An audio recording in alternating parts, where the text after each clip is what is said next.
आगे अखड़ी हो हमर यार मना तो एक बेर बात कर लगे आगे सुना यार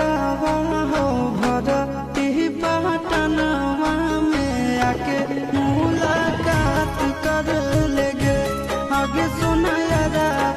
हो भरती पटनवा में आके मुलाकात कर लगे आगे चली जाइबौ छोड़ी के दुनिया विदाई अपने हाथ कर लगे आगे सुना यार